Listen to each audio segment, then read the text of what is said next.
সুতরাং ওনাকে বাদ দিয়ে কথা বলতে হবে। হ্যাঁ, ওনার ব্যাপারে কোনো প্রশ্ন চিহ্ন চলবে না। আচ্ছা, তারপরে আমরা কেন আনসাকসেসফুল এখানে, এই জায়গাটা খুব ভালো করে খতিয়ে দেখতে হবে। এতক্ষণ যত কথা হয়েছে সবার মূল জায়গাটা এখানে।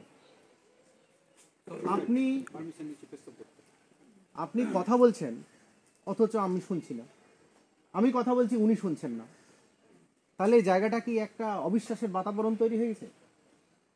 কেন হচ্ছে না? সবাই তো শিক্ষিত মানুষ, ইশারাই তো কাফি তার জন্য। তাহলে কেন আজকে এই জায়গাটা এসেছি? তার কারণ হচ্ছে এখানে দেখতে হবে, মূল্যায়ন করে দেখতে হবে যে আমাদের মনের ভিতরে কোথাও একটা অবিশ্বাস জন্মে গেছে, কোথাও যে যা হচ্ছে ঠিক হচ্ছে না, বা যা চাইছি তা হচ্ছে না। তার জন্য একদম প্রথম থেকে শুরু করুন। প্রথম ধরুন সোসাইটি কি এবং কেন, এটা জানতে হবে। সোসাইটি হচ্ছে এখানে যত মানুষ, আমরা বর্তমানে যে 100 জন লোক আছি, সে 100 জনের একটা আধার।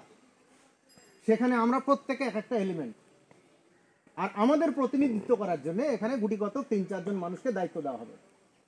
তারা আমাদের মনের ইচ্ছা জানবে এবং সেই মতো সোসাইটির কাজকর্ম আস্তে আস্তে এগিয়ে নিয়ে যাবে।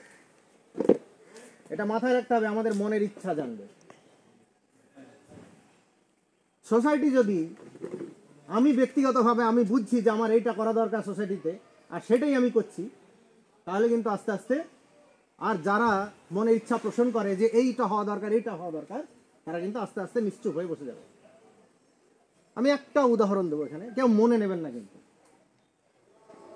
কথার মাঝখানেই বলছি, সকলকে যথাযোগ্য সম্মান জানিয়ে কথা বলছি।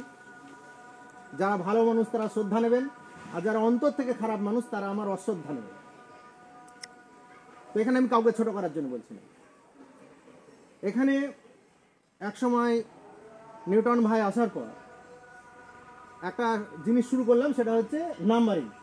খুব এসেনশিয়াল জিনিস একটা সোসাইটির, একদম ব্যাকবোন আপনাকে খুঁজে বার করার জন্য।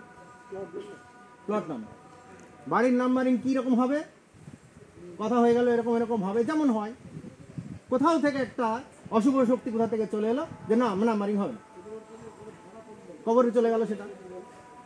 তাহলে এই জিনিসটাকে আমি নিশ্চয়ই ভালো সাধুবাদ দেবো না, 1 নম্বর। 2 নম্বর হচ্ছে সোসাইটির মাত্র আমরা 4 জন লোক বা 5 জন লোক অলওয়েজ কিছু না কিছু কনস্পিরেসিতে যুক্ত। ওই লোকটা লাইট লাগাতে বলছে বারবার, দে ওকে একটা বোম ছুড়ে দে, এমন একটা কথা বলে দিলাম, সে সালা আর কোনোদিন মিটিংয়ে আর এলো না, বা সে আর কোনোদিন মেসেজ পাঠালো না। এইরকম অসম্মান করার অধিকার কে দিচ্ছে? আমার লাইট খারাপ হতে পারে বারবার, আমার রাস্তাটা সারাতে বলতে হতেই পারে বারবার, কিন্তু অশ্রদ্ধা কেন আসবে? মেসেজে দেখছি একদম মানে শুধু গালাগালটা বাদ দিয়ে বাকি সব চলছে, খুব খারাপ। এটা এই সব জায়গা থেকে আসছে আমাদের অশ্রদ্ধা। এবার সোসাইটি তাহলে কি, এটা বুঝলাম, আমরা কি কাজ করবো সেটা বুঝলাম, তাহলে এর গঠনগত স্ট্রাকচারটা বুঝতে হবে। সোসাইটি প্রথমে তৈরি হয় অ্যাডহক কমিটি, সেই অ্যাডহক কমিটি চলে 1 বছর, 1.5 বছর, 2 বছর, কিন্তু বছরের পর বছর চলতে পারে না। আমি সেক্রেটারি সেই শুরু থেকে 18 সাল থেকে সেক্রেটারি, এই সাল 24 সাল, আমি কি একা উপযুক্ত আছি এখানে?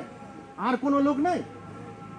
এটা আমি রাকেশ ভাইকে বলবো, উদ্যোগ নিয়ে একটা খোলা মঞ্চে সবাইকে আহ্বান জানানো দরকার যে ভাই এদের থেকে কে উপযুক্ত আছো, সে আসো, দায়িত্ব না। হ্যাঁ, নির্দিষ্ট টাইম। সে 6 মাস চালানোর পর ব্যর্থ হয়ে গেল, ঠিক আছে, আবার প্রথম জন থাকবে। আর আমাদের থেকে ভালো কেউ এলো না, আমরাই আবার আসবো, কিন্তু সুযোগ দেওয়া যাবে না। হলে আজকে মনে মনে ভেবে রেখেছে হয়তো এই, এটা আমাদেরকে কোন পাড়া বলবো, পশ্চিম পাড়ার লোকজনই হচ্ছে উপযুক্ত, পূর্ব পাড়া, দক্ষিণ পাড়া, উত্তর পাড়া এরা কেউ উপযুক্ত না। তাদের মধ্যে থেকে কয়েকজন আসুক না, এসে 6 মাস দায়িত্ব পালন করুক না, 1 বছর করুক না, তারপরে না পারলে আবার আমরা আসবো। এইরকম একটা খোলামেলা গণতান্ত্রিক পরিবেশ হওয়া দরকার। কিন্তু সোসাইটিতে আমার মনে হয়েছে, আমার মনে হয়েছে, মানে আমার চারিদিকের কথা শুনে মনে হয়েছে যে এখানে গণতান্ত্রিক পরিবেশের অভাব আছে। মানে এখানে যেন একটা মনে হচ্ছে যে আমরাই সারা জীবন থেকে যাব, আর কেউ এখানে আসবে না। এটা ভুল ধারণা। সববার এলাকাকে উন্নত করার জন্য প্রত্যেককে সুযোগ দিতে হবে। আমার থেকে অনেক বুদ্ধি বেশি থাকতেই পারে, কারণ অনেক সমাজকে পরিচালনা করার জন্য তাদের অনেক পরিকল্পনা থাকতে পারে। সেই পরিকল্পনা রাকেশ ভাইয়ের কাছে পৌঁছে দিলে উনি বাস্তবায়ন করবেন। কিন্তু মূল কথাটা হচ্ছে রাকেশ ভাইয়ের উপর বিশ্বাস আর আমাদের একতা। এই একতাটার অভাব হয়ে গেছে, তার কারণই হচ্ছে এখানে অবিশ্বাস। এই ব্যাপারটা নিয়ে আমি একটু সকলকেই ভাবতে বলবো, মানে যারা আমরা পদাধিকারী তাদেরকে বলবো, রাকেশ ভাইকেও ভাবতে বলবো, এবং আমরা ইন্ডিভিজুয়াল যারা আছি তারা কেন আজকে আমি এত সুন্দর একটা সোসাইটিতে বাস করছি অথচ এর দিনে দিনে ক্ষয় হয়ে যাচ্ছে। আমি যেমন সোসাইটি সুগার হয়েছে, মানে ভেতরের এলিমেন্টেই ভেতরকে নষ্ট করে দিচ্ছে। বাইরে থেকে কোনো এজেন্ট লাগছে না, বাইরে থেকে কোনো গুন্ডাতে কোনো বোম মারছে না, কেউ কিছু করছে না, অথচ আমরা নিজেরাই নষ্ট হয়ে যাচ্ছি। কেন এই সুগারটা হচ্ছে সেই জায়গাটা আমাকে আইডেন্টিফাই করতে হবে। আমি এটা বিনম্রভাবে সবাইকে বললাম, এর উপায় খুঁজুন, আর চাঁদা খুঁজতে হবে না, চাঁদা এমনি চলে আসবে। আর আরেকটা যেটা বক্তব্য, থিওরি আর ইমপ্লিমেন্টেশন, এর মধ্যে বিস্তর ফারাক। আমি বিভিন্ন রকম সমাজের সঙ্গে যুক্ত, সেখানেও চাঁদার ব্যাপার আছে। এখানে নিউটন ভাই যে কথাটা বলেছে সেটা একদম বাস্তব। যতই মহাবুল ভাই বলুক যে আমরা নিজেরা একতা আমরা পারবো, কিন্তু একটা ঘর সামলানো আর একটা রাজ্য সামলানো বা পাড়া সামলানো এটা এক নয়। আমরা পারবো বলে না বলে আমার থামতে দিও না, মানে আমি পারবো কখন, যখন আমরা 20 ঘর 30 ঘর ছিলাম এক জায়গায় সবাই বসতাম, পারবো। কিন্তু এখন আমার আস্তে আস্তে কলেবর বাড়ছে, পরিসর বাড়ছে, এমন কোনো কাজ করা যাবে না যে বাইরে থেকে একটা নিউ টাউনের ইমপ্রেশন খারাপ হয়। কেন কি এটাকে নাম্বার 1 শহর আমরা দেখতে চাই এই পুরো বহরমপুর এরিয়ার ভিতরে বা তার বাইরে। তারই জন্য যা করা দরকার করতে হবে। নিজেদের মধ্যে ঝগড়া ঝামেলা করো, কিন্তু কখনোই এই জিনিসটা বাইরেও কেউ প্রকাশ করবে না যে চাঁদা লাগে এই লাগে, মিস ইউজ করবে না কথা। এটাকে প্রকৃত কথাটা জানাতে হবে। উন্নতি কল্পে আমরা নিজেরাই কন্ট্রিবিউট করি, এই কথাটা বলা আর এখানে চাঁদা লাগে এই কথাটা বলার মধ্যে বিস্তর ফারাক আছে। যাই হোক, সেই চাঁদা তোলার জন্য বা সোসাইটির যে বক্তব্য, মাঝে মাঝে ইনস্ট্রাকশন, সেগুলো বলার জন্য বা শোনার জন্য একটা ছোট অফিস থাকা দরকার। যে অফিসে বসে আমরা খালি ফিস্ট করবো না, আমরা অন্য কোনো কাজ করবো না, আমরা সোসাইটির কাজ করবো। সেখানে একটা চেয়ার টেবিল একটা ছেলে কন্টিনিউ বসে থাকবে, আমি যখনই যাবো তখন তাকে পাবো, তাকে চাঁদা জমা করবো, এবং ও মাসের শেষে দেখবে কোথায় কোথায় চাঁদার ঘাটতি আছে, তার বাড়ি বাড়ি গিয়ে নক করবে, ভাই আপনার চাঁদাটার ঘাটতি আছে।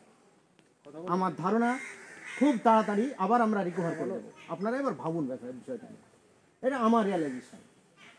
আর আমার চাঁদা কিছু কয়েক মাস বাকি আছে, তার কারণ আমি বলে দিচ্ছি। তার কারণ হচ্ছে গত 2 বছর আশরাফ ভাইকে আমি জানুয়ারি মাসে পুরো বছরের ফিস দিয়ে দিতাম, তো 2 বছরই একটু গন্ডগোল হয়েছিল, হতেই পারে গন্ডগোল, সেটা কোনো ব্যাপার না। সেই গন্ডগোল যাতে না হয় তারই জন্য আমি জানুয়ারি থেকে ডিসেম্বর পর্যন্ত আমি ডিসেম্বরে না, এটা আপনি ভুল বললেন এই কারণে, কারণ আপনার ওটা 23 সালেই সেটা মেকআপ করা হয়েছে এবং কি কারণে হয়েছিল সেটা বলা না না সেটা আমার ধারণা চাঁদা উঠবে।